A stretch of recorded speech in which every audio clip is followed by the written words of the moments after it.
What's up, friends? Welcome to Web3 Academy, a place for entrepreneurs, creators, and marketers to explore and learn how to use Web3 to transform business models and create thriving communities. Enjoy this next episode. Welcome to Web3 Academy. It's the weekly roll-up coming at you in the final week of March. Holy geez, can't believe March is almost over already. Man, we got some hot content today. What a week it's been in Web3. Every week is truly incredible. I'm Jay Hamilton coming at you as always from Whistler, BC, where I am a Web3 business builder and growth marketer. And as always, I have with me my brother. It's not as always because you weren't here last week, actually. That's true. We had to fill for you. Jay was down and out. He was a bit sick. But this is Kyle Reed, and I'm here coming at you live from Nicaragua in Popoyo, living the surf life right now. My power is not out this week, so that's really good. Everything is hopefully functioning well. What's up today, Jay? Okay, today we got let me just rip through the list and then we'll jump into it. But we got Yuga Labs.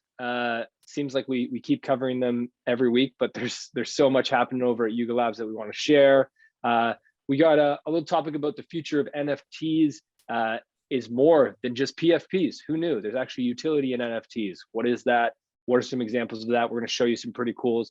Bitcoin Island. We're going to talk about that crazy concept.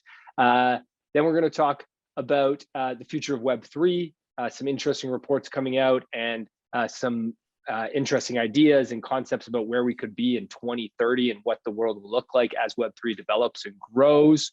And then we're going to wrap up with some fun stuff, some funny memes and content hopping around the internet. And then finally, we have our Web3 Person of the Month today, which will be highlighting an absolute rock star female that's in just crushing it and leading the way in Web3. Excited to highlight her. But before we start, as always, take a deep breath and let's share some gratitude. Kyle, why don't you go first? What are you grateful for today? Oh, I am grateful to be here in Nicaragua right now. My days, now that I've been here for about a week and a half, my days have kind of got my nice routine, and my days consist of three things. I mean, it's here working with Web3 Academy and Impact Digital Marketing, running these two businesses and building teams. It's surfing every day for at least 2 hours a day, and then learning Spanish, taking classes for at least an hour and a half, and then doing my own homework and studying for probably 2 hours in total of Spanish, if not more. And then obviously getting to practice with locals here. So it's a perfect life.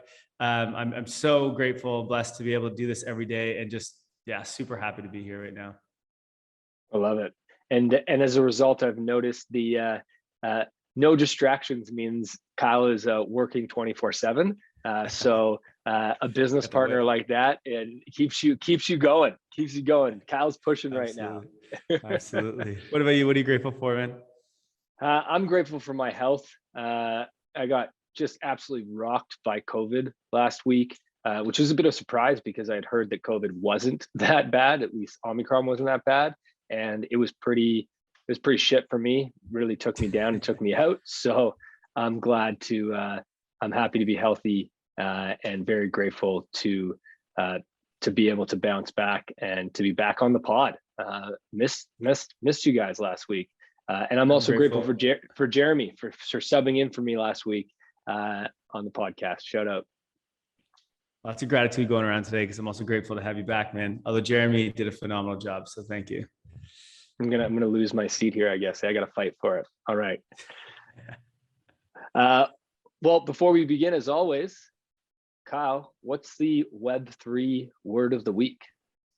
The Web3 word of the week is an easy one this week. It's Yuga. Yuga Labs is everywhere. They're literally everywhere. They're doing everything. They're going to start off our show as well. We're going to talk about what the heck's going on there. But man, these guys and gals are just crushing it. It's absolute insanity right now. So Yuga Labs, they are Web3 right now. I don't know why, but what popped into my head was the Ricola commercial, just the way you said Yuga. Ricola. I'm thinking like Yuga. That's hilarious. All right, well, So that's great lead in here. Our first topic of the week. Kyle, first start us topic off. is Bored Ape Yacht Club NFT creator Yuga Labs, right? So we just saw, they purchased the Meebits and the CryptoPunks, which was pretty heavy. They just launched ApeCoin, an ApeCoin DAO last week, which was pretty heavy. And now they have raised a seed round. Okay, this is a seed round, the first of an investment of a company for $450 million at a valuation of $4 billion. I'm pretty sure, and I haven't fact checked this, but from everyone I've talked to, this is the largest seed round in the history of the world. Who the heck gets $450 million in a seed round? But what's interesting is this is the power of Web3. They didn't need to raise money until this point, right? Because now they basically have done so much and they're so far in the spotlight. They're like, hey, we're going to build a fucking metaverse and it's going to be insane. And they have this huge brand and all these assets and IP and stuff. It's like, okay, now it makes sense to go build the next Disney kind of thing. But they were able to make it this far by just using the power of Web3, right? By using NFTs, by using tokens. They funded themselves. They didn't need VCs in that. Now, it sucks. They went the route of the VC, but that's fine. Whatever is what it is. But $450 million seed round, that's insane. They've only been around for a year. That's the thing. Bored Ape Yacht Club launched a year ago. What the hell's going on? Yeah, they launched Bored Ape Yacht Club a year ago. And the other thing is, so they've now raised $450 million and they have an estimated $500 million in revenue this year. Right. So they've got $1 billion on their books that they can spend now on growth. So they also have the token that has an $11 billion, I think, fully diluted market cap at the moment. So these guys are at no short of cash, I'll tell you that much. Well, they probably have no cash. It's all crypto, but whatever. So let's use that to sort of slide in here to their leaked pitch deck. What happened here, Kai? Yeah, so there's a pitch deck from Yuga Labs. I don't know that it was actually leaked. That seems like a bit of a seems like they did this on purpose. Yeah, exactly. Leaked in quotations because it's a really well done pitch deck.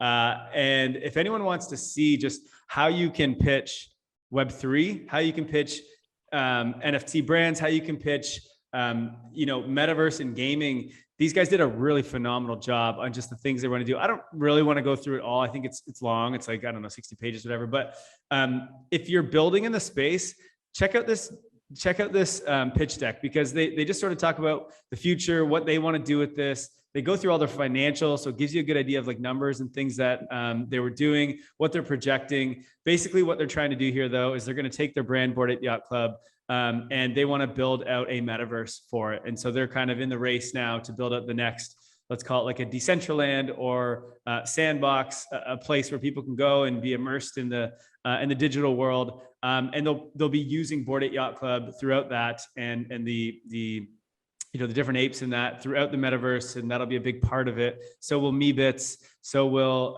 CryptoPunks.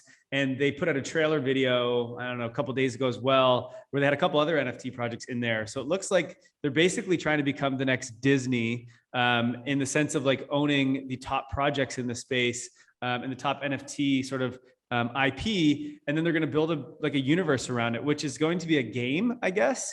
I think it'll be a combination of both an RPG game and then a metaverse where you can go and socialize and do different things. So they're going to where the end point is for Web3. That's where they're heading. And they got the money to do it and they have the branding to do it. So going to be very interesting to see what happens there. Yeah, a couple of things I want to call out from this, and just for all of the builders out there and the doers who are, whether you're starting your own Web3 project or you're getting involved in one, this deck really is a great example of some of the key elements that you need to focus on in the beginning. And I think the first of those key elements is you need a mission or a vision. You need a reason for existence, right? And that needs to be very simple, but also something that people can believe in and get inspired by. And I love Yuga Labs is their focus is on exploring big ideas in identity, ownership, utility, and interoperability, which are really the foundation of Web3 and words that we all use and talk about, but this is what they're looking to disrupt, is those spaces and be part of the future of ownership, utility, things that users really care about. The other thing that they have in their deck that's so key is that they highlight their team. They've got a rock star team behind them. They have their founders, and then they brought on a team of advisors who have incredible backgrounds and experience. They were also one of the first to publish a roadmap, which is so important. So if you're out there, you're starting an NFT project or a DAO, make sure you need to write a roadmap. Now, we all know that there's lots of roadmaps that don't actually happen. So be careful if you're looking to get involved in projects. But you can't just make a mission. You need a roadmap to how you're going to get to where you want to go. And the other thing I want to call out here is they talked about ownership empowered the community. And this is really, I think, what drove their success. Is the success of the Bored Ape Yacht Club brand can directly trace back to this pivotal decision. Is by granting commercial ownership rights to our members, we not only changed the game, but we empowered them to push the brand even further. Collectively, we make a marketing team of thousands. Right. The roadmap thing is important. You can start going to the next one, Jay, but the roadmap is important because, and we're realizing this now with Web3 Academy, is we're also currently building out a DAO and just trying to figure out the, all the details around that. But the roadmap is key because people can then have a mission or some goals or something guiding that they can kind of go after and go, oh, these are the things you're trying to reach over the next year or 2 years. Like, I can help here. I can help here. Yeah. If you don't give that clear direction, the community doesn't really know how to help. So like, DAOs are sweet and having a big community is really sweet and it's super helpful. But like, if they don't have direction, then it's hard to make that community kind of cohesive and actually go after and do something. So roadmaps are really, really key, and you need a leader to create that, or leaders to create that, and sort of guide the community in a direction. Nailed it. Okay, just because we're talking about Bored Ape Yacht Club, there's a great Twitter thread by Nifty Table that points out some unbelievable stats about their story. So I just wanted to pull this up to show some data of where they came from and how, just how incredible their growth has been. So first stat, the average Bored Ape Yacht Club holding wallet bought or received its first ape 22 weeks ago. So that's only 5 months ago. That's how quickly this growth has happened. 2% of Bored Ape Yacht Club holding wallets participated in the original mint that sold out on May 1st. So just over a year ago. And the Bored Ape Yacht Club mint price was less than a year. Less than a year. Yeah, less than a year. The mint price was 0.08 ETH, which was $236 at the time. That's insane. Okay, so now, but only 2% of the holding wallets were around in the mint. The median Bored Ape Yacht Club holding wallet has spent an average of $15,000 per ape. So average 15,000 per ape, based on the current floor price, which is actually over 100 ETH now, just over 100 ETH, which over 100 ETH, that's about $220,000 in today's ETH price. So you're talking about a 14 times increase in value on its apes. Now, I just need to say this, results are not typical. This is not investment advice. So do not go around thinking that every NFT project is going to get you a 14 times increase. Well, and one of the things that people don't understand, everyone's like, oh man, yeah, I used to have one of those. I could have held that thing for 100x, whatever. But it's like, even the Bored Ape Yacht Club, the best of them all, only 2.33% of people have the diamond hands to actually hold that all the way to what it is now, right? Yeah. So like, I don't care what you're minting, you are not going to hold it until it's at 100 ETH. Nobody does. 2.3% does, but like most people don't. This is why it's so damn hard to trade. 2.3%. I want to know who those people are though. They got some serious diamond hands. So there are currently just over 6,000 ape holding wallets. 81% only own one ape. And shout out, there is one holder with 110 apes. What's that word? We're in the wrong business. Jeez. Crazy. Hold on, Okay. there's one other thing. Hold on, there's one more. So, okay, the holders of Bored Ape Yacht Club, not just, what did you say, 14x, I think it was? Yeah.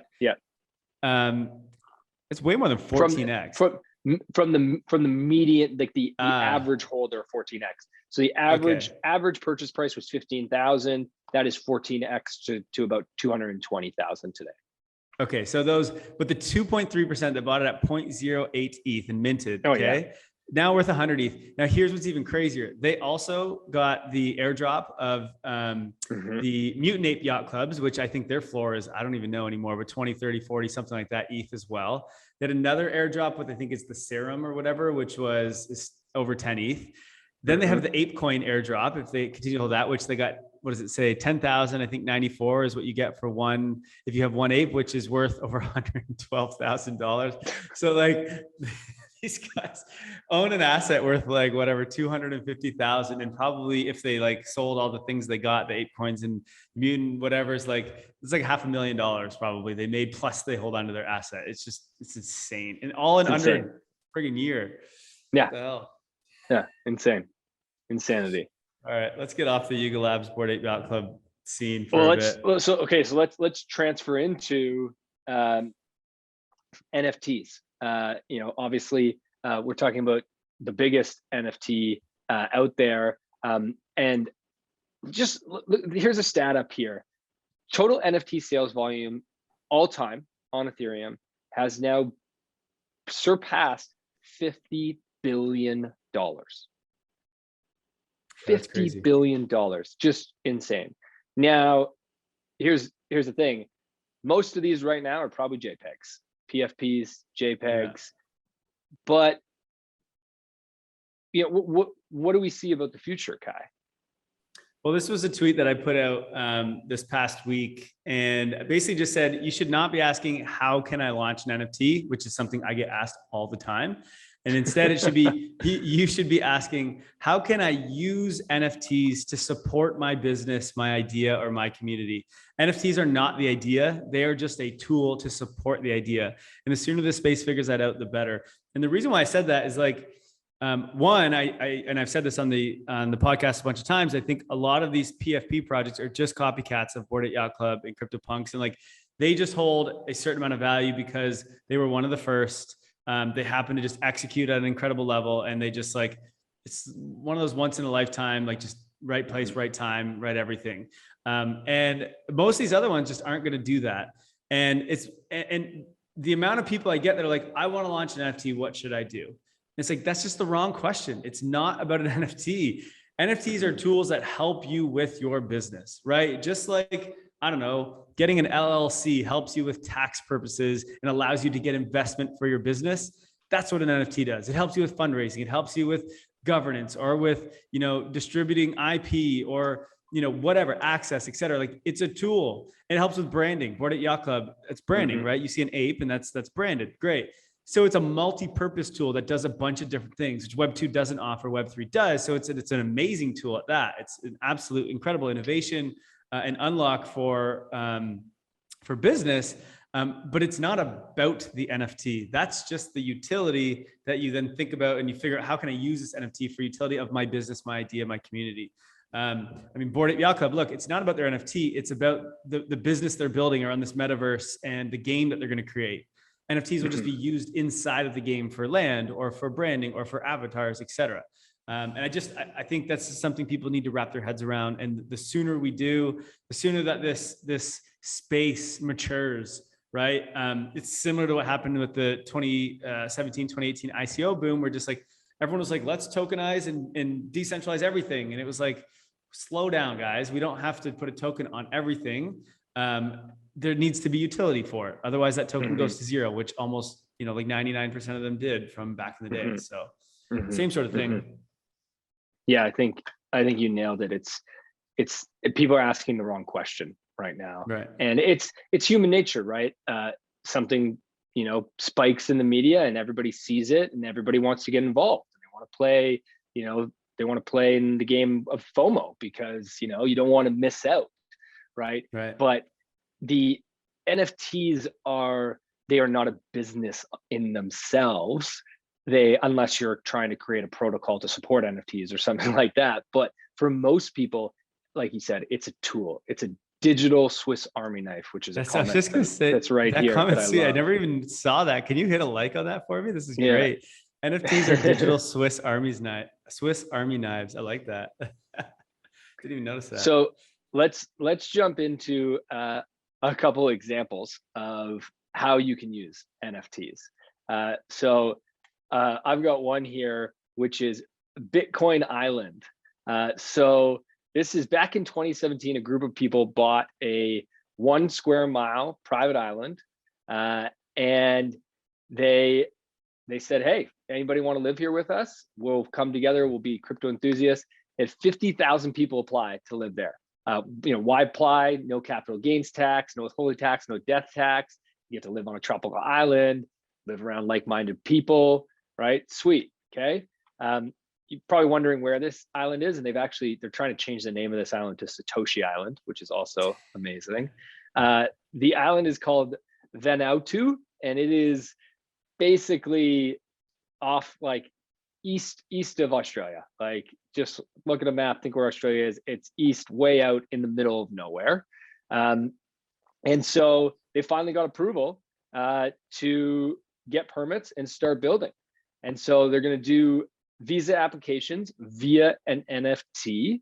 Every home on the island is going to be an NFT, and they're going to try to, you know, use NFTs to build an island that can, you know, bring together great people. So really cool example. I don't know how legit this is. I'm not gonna lie. I'm not here touting this Bitcoin Island, but if this is, you know, this is something that definitely thinking about property and real estate and visa applications as NFTs, like incredible use case of NFTs.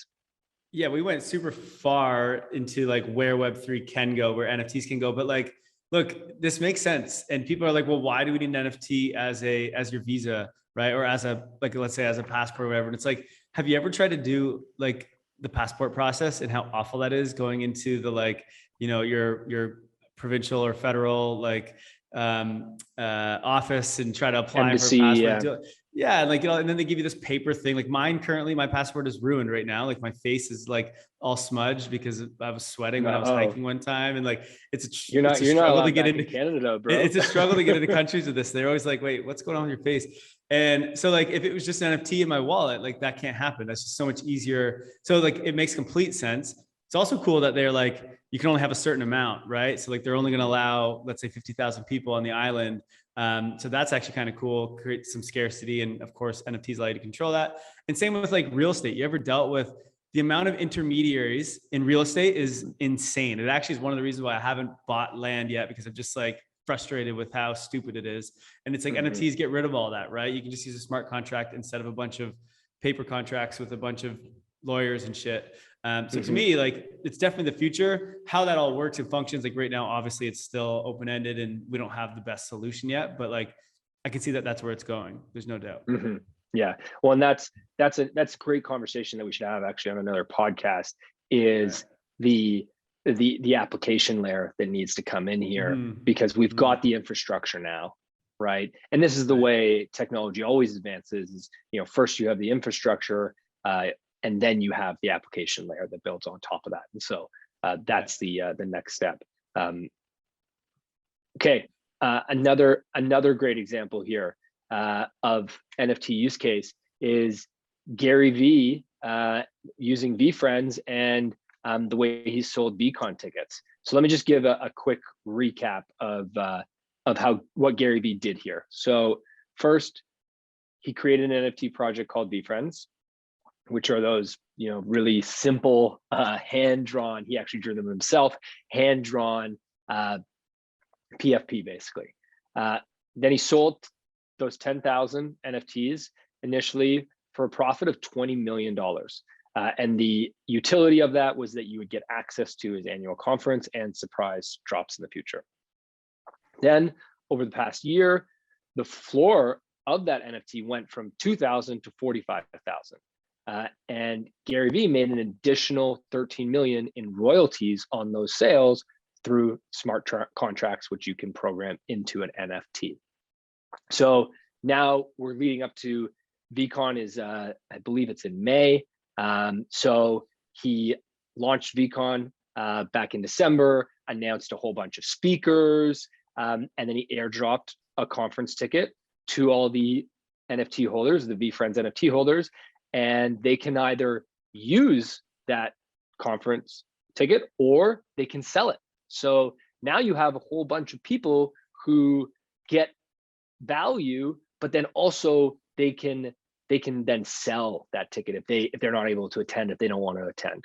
And best part is, because it's an NFT, he gets a cut of the secondary sales, right? So in just 24 hours, the tickets have been resold 275 times and generated another 125,000 in profit, right? So you just, an incredible use case of NFTs. Well, Gary Vee said, so I could actually see Gary Vee being, or VeeFriends, I guess is what it's called, being the next sort of Yuga Labs. Because for a few reasons. One, I mean, it's Gary Vee. This is just the kind of shit that he does. He's just an incredible entrepreneur, but starts the same way, right? He's got this PFP project and he's now working on building utility around it, which is exactly what Bored Ape Yacht Club did. And so he definitely has the means to be buying up others. If he does, we'll see what his play is. But when he first launched, I remember I was watching his stuff. I think it was on Bankless actually. And he was talking about how he wants to be the next Disney with VeeFriends. So he's like, I'm not creating like profile pictures. I really don't care about the profile pictures, right? That's not the purpose of these NFTs. Sure, that helps with branding. I hope people put them on their Twitter, but he's like, I don't give a shit about PFPs. He's like, I want to turn these into characters in a movie, right? Or a comic book or a whatever. And he's like, I want to create IP from this and build a brand. He's like, NFTs are just a means of me being able to do that, to create some funding, to involve a community. And now I can start to build out more. And he's like, I make a promise to all the holders of NFTs that I will make it my mission to build out real world utility and build brands around this and movies, et cetera. So like, that's his play here. And I just hope everyone recognizes, like, he didn't create these things for a dang PFP. He created them because it's great IP and it's great branding to then go and create something much bigger. And he's looking as big as it gets, again, being the next Disney. And I think Yuga Labs is his main competitor right now. Yeah, and I mean, I just got to say too, I can't wait for the first ticketing platform. Like, somebody out there, please build the Web3 ticketing app so that I no longer have to buy a ticket to a concert. And then if I can't go and I got to deal with reselling it and and I got to deal with scalpers if I miss the original sale of the tickets and I got to scalp the ticket and then it's the wrong ticket, it's fake and I get scammed. Like, all these issues are just going to get eliminated when we have NFTs as tickets. Well, and plus the royalties that people make right now, when I go and sell in the secondary market, the artist makes nothing, right? So exactly. But there already is some building this. I can't remember the name of it. I will figure it out and maybe we'll get them on the podcast. But there's a few different protocols I've seen building this. So if you're out there and you're working on that, please call us. We want to talk to you. Reach out. Yeah, good call. Okay, let's slide into the future. Yes, the future. So I just asked this week, I was like, what's exciting people the most about Web3 and crypto? It's always nice to ask the community and see what the heck's going on. And actually had some really interesting takes when I asked this question. You're going to need to go to show more replies. But I had a few good comments here. One was, I like the idea of crypto being available to everyone, regardless of status, gender, race, education. Web3 is a whole new world to explore. And absolutely love that. That's basically what's gotten me into crypto from the beginning. And Web3 is just like, there's no rules. There's no like, it doesn't matter about your race or all these things. Anyone has access. It's equality. And I love that. Someone else said, love the opportunity for teams across the world to bring resources together to accomplish a mission. It was possible before Web3, but hopefully Web3 continues to deliver and improve this. It makes it a lot more possible and a lot more accessible when it's Web3 versus trying to do that in the Web2 world. So absolutely love that. Another take was, marketing in Web3 gets to be creative and fun again. It's all about connections, communities, networking, and cool content. And I think that's really cool too, because really that is what Web3 is. It's not just one person building something, it's a community, and you need to get the community to surround around your NFTs or your tokens or whatever. So it's a really nice take on just like where Web3 is going. And so I love that. I think the other comment that was kind of funny was just the drama with the government is pretty lit. So, which it is kind of interesting, but I'm ready for that to be done with.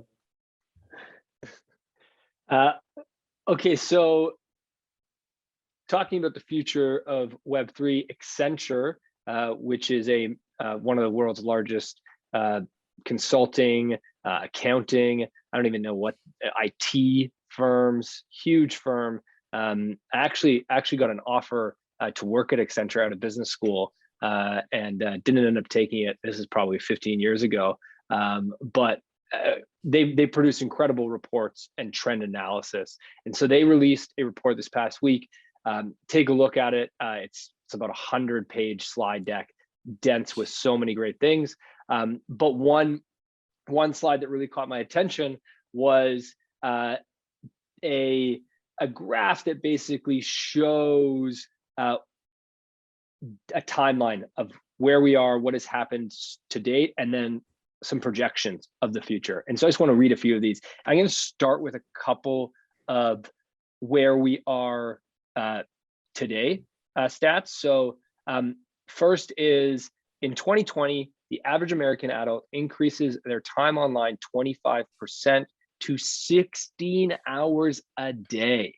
So Jesus. For everyone out there who doesn't think we're in the metaverse, like we're already there, right? We just don't have the hardware and the apps to necessarily feel it yet, but we're online 16 hours a day. 16 hours a day. The average American adult, 16 hours a day. That's insane. It's insane. I guess I see it. Like I guess I'm on my phone or a computer a lot, but 16 hours all day. I guess the other thing is a lot of Americans don't get 8 hours of sleep like they're supposed to. I think many of them get like 5 and 6. So I guess it's not all of their waking hours. Should be though. Kyle, going back to his, for those who don't know, Kyle used to have a health podcast, Health Simple, shout out. So everybody get your 8 hours of sleep. Kyle has given you your diagnosis. Also in 2020, Travis Scott hosted a concert inside Fortnite for 27 million fans. So wow. we're already in the metaverse, already happening. Okay. And then one that a lot of people will talk about is in 2021, NFT artist Beeple sold a piece of art at auction for $69 million. Right. Okay, so that's up today. Let's take a look at the future and see a couple that they project. First, by 2028, they projected a major fashion retailers NFT products begin to outsell its physical goods. So that's 6 years from now. Skip 2024 and 2026. Do you like those ones? I didn't find those ones as interesting. Oh, okay. No, I don't know. I just thought you missed it because it was down below. But that is insane. Isn't that insane? I mean, I think that's where we're going, right? Digital products could outsell physical goods. It seems crazy to say, but definitely possible. Okay, another one. 2030, by 2030 in China, common items like deeds, driver's licenses, and birth certificates are certified on a blockchain. Sure. Honestly, I hope that happens before 2030. I hope that happens very soon. That would be, there's your passport certified. You might have to move to China though, Kyle. 2024 is actually kind of interesting. Plans are announced for first blockchain-based international trade agreement. I feel like this is about to happen already with what's going on with Russia and everything in the world. Like with all these sanctions and stuff, they're going to have to do this probably even sooner. But yeah, that's an interesting take too, but keep going. This is cool. Okay. 2029, US libraries begin to install public use virtual reality devices. Huh. So I'm surprised it's that far away, virtual reality. I mean, it's kind of funny because virtual reality, people keep saying it's like, this is the year, and it just keeps getting pushed back. That's saying that the US library, so a massive organization to reach the end of the bell curve, right? Not the Right, early right. adopters, True. has public, like, hardware devices, right? So you could go in the next 7 years, you could go to a US library and throw on a virtual reality headset and enter the virtual reality version of the metaverse, whatever that might be. Here's a question. What year did libraries get computers? How far behind were they? That's a good question. When I think of a library, it's a very boomer led, It's yeah. probably government owned, like takes forever. So yeah, you're right. They're definitely at the very end of the curve, but I'm They're at the curious end. when they started bringing computers. That's funny. Somebody look that up and let us know. Okay, 2031, European Commission classifies new category of workers who spend 100% of time in metaverse workspace. Shit. I hope there is a means of movement in the metaverse. I'm sure there will be Yes. with virtual reality and augmented reality, but otherwise we're going to have a lot of unhealthy and people in a lot of pain at all times. Peloton, please make sure that the metaverse includes movement. Yeah. 2034, because it's the last one. 2034, the average adult spends equal amount of time in immersive virtual worlds as the real one. Yeah, I can see it all happening. But I think it's going to be a much better. People see, this is the thing. A lot of people are like, I can't see that, or like that sounds like so awful or whatever. It but sounds it's like, awful. I think that's the reaction a lot of people have. They don't. right. It doesn't sound good. But I think that the world is, well, not the world, the metaverse or the digital world is going to be very different. It's going to be, because it's more immersive, because we're going to be in virtual reality wearing glasses or whatever, and you'll have some sort of haptics. And I've been listening to a lot of podcasts with Mark Zuckerberg, just talking about like how he sees the metaverse. And it's just like, he's like, there'll just be so many more, like the things that we're used to in the real world is like touching someone, right? You feel someone, you get to hug them, right? And when they touch you, you feel that like the tightness or the warmth or whatever. And that's going to be built into the technology, right? The other thing he talked about that I thought was super interesting, I never thought of, he's like, in the real world, we look into each other's eyes, right? And that's an important part of like showing that you're paying attention, showing that you care, showing that you're listening, whatever. He's like, but think about what we do in Zoom. None of us are looking in each other's eyes because in order for me to see you, Jay, I have to look at the video, which is the screen, which means I'm actually looking away from you. I'm not looking in your eyes. So neither of us are. And he's like, they're working on figuring out through virtual reality how they can actually have each other looking into each other's eyes. So you have the actual people looking in each other's eyes. When you touch and shake hands, you'll feel the warmth. It'll squeeze because like what you'll be wearing, like the haptics. You'll have like the sound, which will be kind of all around you instead of just coming in like your ear or in front of you in your computer. The screen will be very different because you're fully immersed. You're not just like looking at some random screen. So like it will feel a lot more like the real world than it is when we're just like on Zoom or something. And then there's the idea of obviously what crypto is going to do if you actually have ownership, and when you work, you can create things and build things and own things. And I just think it's going to be a way better experience. And there's going to be so much more we can do there. So I don't think it's going to be as bad as people think. Yeah, I agree. Well said and well defined there. Okay, one other future use case, and this sort of connects to Bitcoin Island and the NFTs that we were talking about before. So what's the next wave of crypto adoption is it's going to come from integrating crypto into boring real life financial products like mortgages. And here's an example of a company called Figure, who is going to allow you to use your crypto for a zero cash out home mortgage. So you can use your crypto as leverage and loan against that. And the best part is you can do this without even selling your crypto. You can still hold your crypto and just use it as leverage. So really, it's going to be really exciting to see these types of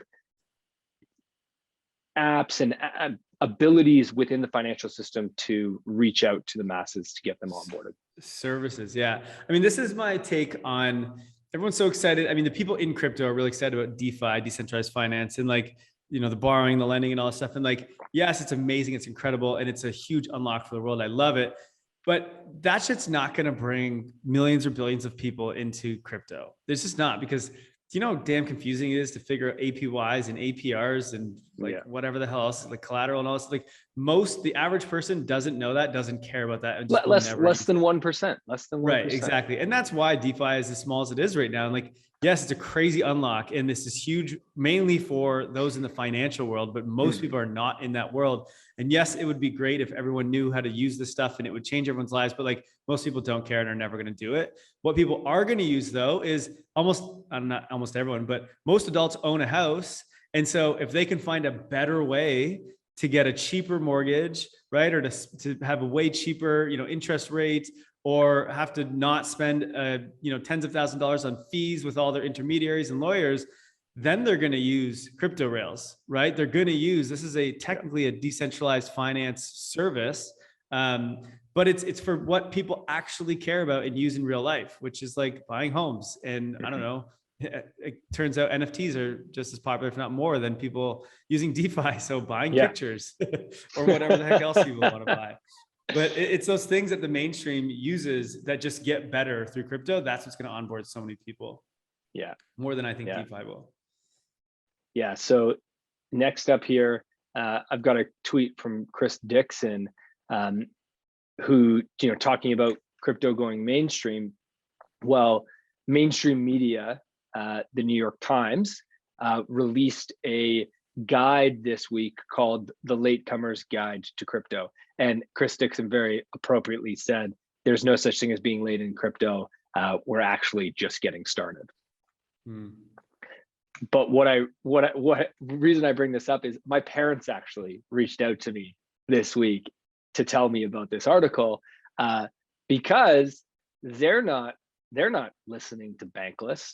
They're not in the crypto media world. And so, and there's a lot of issues with trust, right? So like they trust their sources, they trust their news sources. So once the New York Times does it, all of a sudden it's on their radar. So if you have parents or family out there that are trying to understand crypto, this is a great guide that New York Times wrote. As well, they didn't just write about crypto, they wrote a guide about NFTs, blockchain, and Web3. So really exciting to see mainstream media picking up on basic education of all of these technologies. My parents struggle to even explain what I do. And I'm talking pre-crypto Web3 Academy. Listening to my parents try to explain about me running a digital marketing agency is hilarious. They have no idea what that is, which is it's kind of weird. But so a couple of weeks ago, I put a big thread. I wrote this huge thread on Instagram, which Instagram is not where I post any crypto or Web3 content at all. And it's just where my friends and family are. And none of them that I mean, maybe one or two people that I know are actually truly in this space, Web3. So I was like, you know what, I'm going to do all my friends and family a favor. At least, they can't say I didn't tell them about it. And so I wrote this whole thread in a simple way to try to explain what Web3 was and just say take a look into it. Here's what it is, and explained it all. I got to Florida last week or 2 weeks ago to see my parents. And I was like, hey, so did you guys read the thread that I wrote? And my mom was like, nah, I skipped it. She's like, I don't understand that. I was like, what? I was like, I literally wrote that for you. Literally for parents. It's supposed to be that simple that anyone can understand it. She's like, no, I completely skipped it. I was like, oh, okay, thanks, mom. I got to say though, shout out to Sue and Bill Reedhead here. We got to take a minute to tell the story of your dad's Craigslist scheme, or his Craigslist business of what he basically has a ski shop out of your garage, right? He's taking the gear. For those that follow Gary Vaynerchuk, he always says to buy things in garage sales and then sell them on Craigslist, on eBay, whatever. It's Kijiji in Canada. They're from Canada. And he's been doing this for years, just finds random things that people want to buy. And so he goes around town and buys all the snowboards and skis he can find at garage sales and wherever else. And he's just got them lined up around our garage. And it's when it comes winter in London, Ontario, Canada, the whole city is coming to our house and they're shopping and trying on boots. He's a hustler, he's 70 something. He's never going to retire because he didn't have a pension, all that stuff. So he's got this, and he does a great job. It funded them to go to Florida for a month this year, and he crushes it. He's also so just one last final thing on them because they're hilarious. So my dad's 73. when COVID happened, we got like a bunch of money from the government, right? They were just giving it out to anyone. And I said, Dad, give me one of those. Give me one of your checks and just let me invest it. And I didn't even tell him in what. And he's like, all right. So he gave me $2,000 and I put it in Bitcoin. When Bitcoin, I think, was at 10,000 at the time. And so he's had a nice, like, what, 4x more than that now, at least. He doesn't even know. He goes, every couple of months, he remembers that he gave me the money because he forgets. And he just goes, hey, Kyle, before I forget, that Bitcoin or that corn thing, what is that? He's like, when do I get to see my money? And I'm like, just hold on, man. It's coming. Oh my gosh. Anyway, let's move on. Too good. Okay. Well, speaking about parents and the American dream. So this is a great tweet from Legion, who, if you don't follow, highly recommend following her on Twitter. She puts out great stuff. And she said, the old American dream is to own a house. The new American dream is to own a part of the internet. I love this. And it's actually funny. The one thing that I just continue to struggle with is like selling some of my crypto to buy a house. Like at some point I got to buy a house. I got to commit to the physical world at some point. But it's just like a part of the internet is so much cooler and just seems so much more valuable to me. But anyway, it'll happen eventually. But that's a good one. I like that take. It's spot on. And so I gotta lead that into a hilarious, back and forth tweet that happened this week.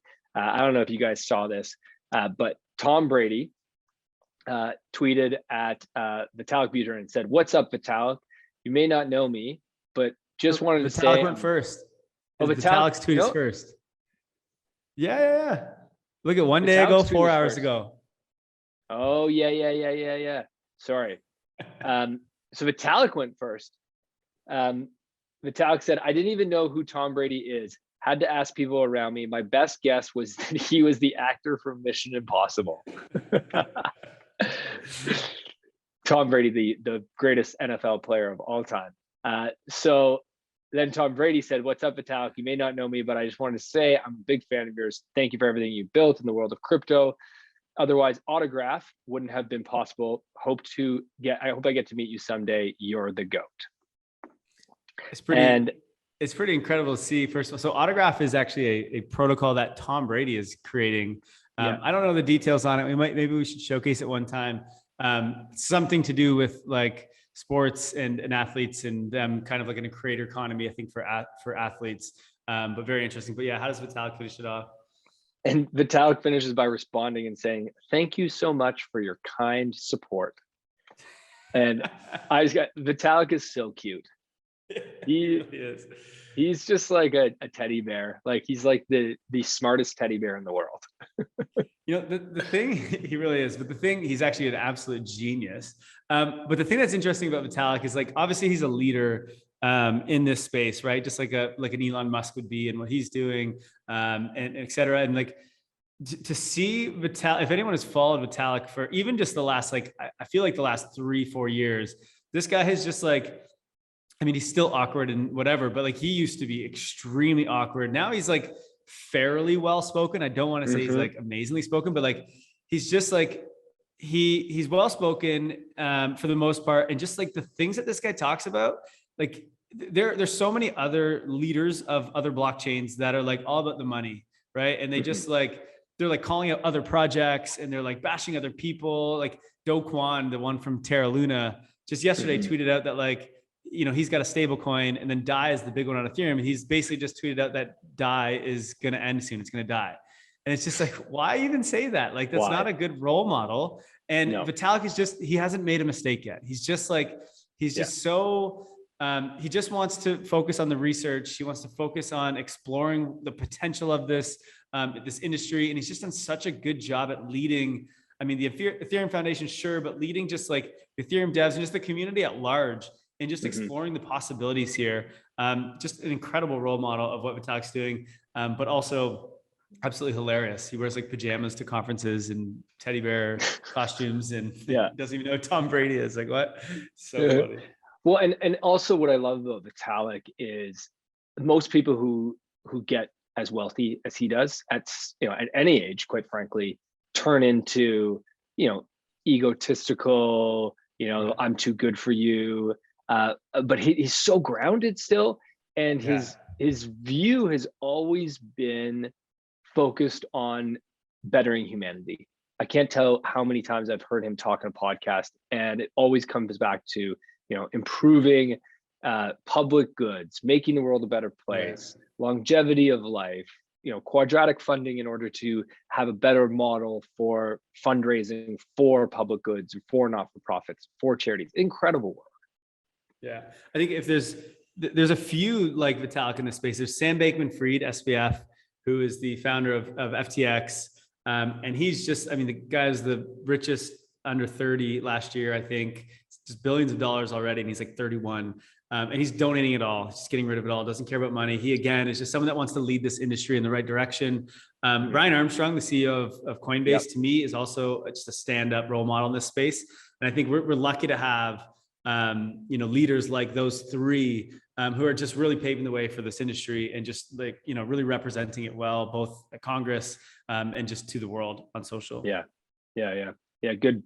There's another good gratitude right there. Thank you to all those leaders that are making the world a better place and using your platform in such a positive way. And likewise, thank you to Tom Brady for being the GOAT of the NFL. Guy's a stud. Vitalik's got to watch the Buccaneers this year. He just one game about football. He doesn't care about football. So speaking about great leaders and great people, we're going to wrap up today's podcast with our Web3 Person of the Month. So in past podcasts, we had our DAO of the month, our NFT of the month, and our tool/protocol of the month. And this week we've got our Web3 Person of the Month. So drum roll, please. Our Web3 Person of the Month is Katie Haun. Shout out to Katie Haun. What an incredible human, incredible woman, incredible leader. What a story. She's such a badass. Like, her story is just so. For those who don't know, Katie Haun was a federal prosecutor. So before being an investor, federal prosecutor, she worked on the Silk Road case, which was the one that found the double agents who stole millions of Bitcoin. And just this week, she announced she has left A16Z, where she was a partner there, and she has raised her own $1.5 billion crypto fund. $1.5 billion. And she said that she's splitting that between 500 million going to seed capital and 1 billion going to acceleration and later stage capital investments. So incredible to see. The money flowing into crypto is just gonna, what does that do? It just opens more doors, more opportunities, more developers, more talent in the space in Web3 that's gonna build great things. Yeah, absolutely. If just one second, for those who don't know, Katie Haun, you can on Real Vision. I don't know if it's free, actually. It might be in the paywall. So this is a pitch for Real Vision. Yeah, on Real Vision Essential, I think it might be. But she's on there and she's interviewed by, I forget who it is. But it tells her whole story. It's like an hour. Actually, I think it's 2 hours long. I think it's 2 different episodes.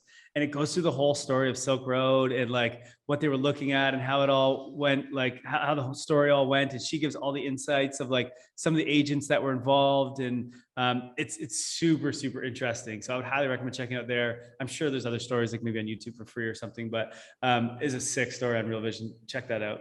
Yeah, Tim Ferriss. There's one on Tim Ferriss as well. Oh, yeah? Yeah. But sign up for Real Vision. Kyle does not work for them at all. He's not public. He's not. Okay, so Katie Haun has started Haun Ventures. Just a few things I want to shout out to this incredible woman and this firm that they're creating. In their release, which is on Mirror, which is an awesome Web3 tool. Shout out to Mirror, great tool for Web3. She talks about building a different kind of firm for Web3. And she points out 3 things that make Haun Ventures different. First is venture contributors. And this is the idea that firms built for this moment need to be what one of our portfolio founders characterized as venture contributors. This goes beyond asking how to be helpful. It's about being an active, committed participant in the community and operating in a way that advances the values of Web3. Love to see that action orientation that they're taking. Second thing that she talks about that's going to make them different is system change. So she says, we're helping founders deliver system change. As a community, we are engaged in a grand experiment to build new incentive structures for the web that can increase trust, transparency, privacy, and opportunity. To create a new internet that is an improvement over our current tech paradigm is a hugely ambitious project. It not only requires brilliant technologies to build out, but also experienced operators who can responsibly share public opinion, policy, and broader systems that power society so that Web3 can fulfill its potential. And then third thing that she talks about that's their focus is community participation. She says, we've baked community participation into our practices from day one. As an early investor in the space, I'm proud of the groundbreaking program I helped develop to delegate governance rights and tokens to civil society groups, universities, and nonprofit organizations. Haun Ventures will continue to broaden the array of voices involved in this ecosystem. We will build playbooks and share insights as we go that help set new standards for how venture firms can participate in Web3. And I bring up those three things because it really captures our beliefs at Web3 Academy, the beliefs of all the members that we have in that community, everybody that we talk to, our guests on this podcast. That's really what we're all about here. We're all about being an active participant, and we're all about system change. We're trying to change a system to make the world a better place and improve humanity. And shout out, Katie, thanks for leading the way. Yeah, I think they're bringing the Web3 ethos to their, I don't know, venture capital, whatever you want to call it, that they're doing. And to me, I think that's really cool. And I think Web3 Academy, we want to, as we form out a DAO, we also want to get into investing in Web3 projects and helping move the space forward. And a big way is through contribution. I don't just want to give money to people. I want to make sure we contribute. We obviously know a lot about the space. We've been involved and met a lot of people in this space, and anything that I invest in, I want to make sure that I'm a part of and I'm helping to grow as well. And I think that's the way you should do it. So good for her. Excited to see where that goes. We got so much capital coming into this space. I think it was like $32 billion came in through VCs in this space just in 2021. And like, you don't see the impact on that now, right? Like if that all went into like, I don't know, the token of X, you would see it, you would see an impact. That'd be crazy. But going into like VC, into like private companies and that, you don't see an impact now, but in 2 years from now or a year from now, that 32 billion that came in through VC investment and the what was it that she's bringing in here? 1.5. 1.5. Like that brings in the next sort of phase of products, right? Like we had all the DeFi products come in 2020. We had the NFT stuff happen in 2021. And it's like in 2023, you have this new phase of projects that are being built all because of this money that was just plowed into the industry last year. That's what's going to be, create the next apps that we all use. And that's super exciting. Yeah. We're on the roller coaster. It's happening. This rocket is going straight to the moon. So jump on, ride it with us. If you're not already in Web3 Academy, join us on the ride, whether it be listening to the podcast or joining our Discord community. Please come on board. Anybody that's working in Web3, send us a DM. Kyle and I would love to talk to you. We'd love to have you on the podcast. And we want to build together. We want to make the world a better place. And let's all lock arms and let's go. Let's go. When Jay said we're going to the moon, that is not investment advice, or financial advice. So don't take it as that. Should we get a discllaimer in the podcast? We already have one. We have one at the end. I filmed it already. So it's just me saying that. Thank God. We're a bunch of idiots and don't listen to our financial advice. For the listeners, you're about to hear that coming up in a few seconds. But anyway, thanks everyone for joining us today on the weekly Rollup. Everyone have a great weekend, and we will see you guys next week. Next week we have a panel. We have a panel of marketing experts in Web3 that were marketing experts in the Web2 world, have all moved over into the Web3 world. We've got 4 of us, and Jay is going to Jay is going to host it. So if anyone hears this before then, please reach out and let us know what you want to hear, what topics, what questions you have. Just ask it in the Discord and we will make sure to get to that on the panel next Tuesday. All right, everyone. Thank you and peace out. Peace. Thank you for listening to Web3 Academy. We hope this helps you along your Web3 journey. And if it does, please share this episode and subscribe so you don't miss the next one. By the way, if you've yet to join the Discord community, you are missing out. This is where all the magic happens. This is where we learn, where we ask questions, where we network. You want to be in there. The link to join is in the description below. And finally, a quick disclaimer. Nothing in this podcast was financial advice. Crypto and Web3 can be risky. You can literally lose it all. In fact, if you invest on account of what we say, you probably will lose it all. So don't do that. In all honesty, the point of this podcast is to remove the noise of markets and price and focus on utility and implementation anyway. So you should not take any of this as financial advice. Thank you, friends, and see you in the next one.